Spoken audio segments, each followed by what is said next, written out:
കോതമംഗലത്ത് ഓട്ടോറിക്ഷയും ബൈക്കും കൂട്ടിയിടിച്ച് യുവാവ് മരിച്ചു. മലയൻകീഴ് സ്വദേശി ആന്റണി തോമസ് ആണ് മരിച്ചത്.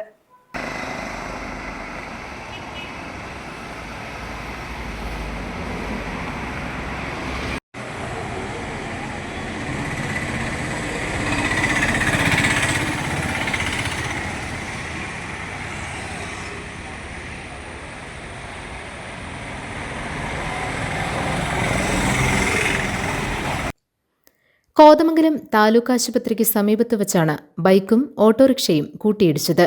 രാത്രി 9:30യോടെയായിരുന്നു അപകടം. മലയൻകീഴ് ഗോവേന്തപ്പടി കുരിശിങ്കൽ തോമസിന്റെ മകൻ ആന്റണിയാണ് മരിച്ചത്. 23 വയസ്സായിരുന്നു. തലയിൽ ഗുരുതര പരിക്കേറ്റ ആന്റണിയെ മാർ ബെസേലിയോസ് ആശുപത്രിയിൽ പ്രവേശിപ്പിച്ചെങ്കിലും മരണം സംഭവിച്ചു. കോതമംഗലം പോലീസ് തുടർ നടപടികൾ സ്വീകരിച്ചു. നേരത്തെ ഇറ്റലിയിൽ ജോലി ചെയ്തിരുന്ന ആന്റണി അവിടേക്ക് മടങ്ങാനുള്ള തയ്യാറെടുപ്പ് നടത്തുമ്പോഴാണ് അപകടത്തിൽ ജീവൻ നഷ്ടപ്പെട്ടത്. മൃതദേഹം താലൂക്ക് ആശുപത്രിയിലെ പോസ്റ്റ്മോർട്ടത്തിന് ശേഷം ബന്ധുക്കൾ ഏറ്റുവാങ്ങി സംസ്കരിച്ചു. GTV news, Kothamangalam.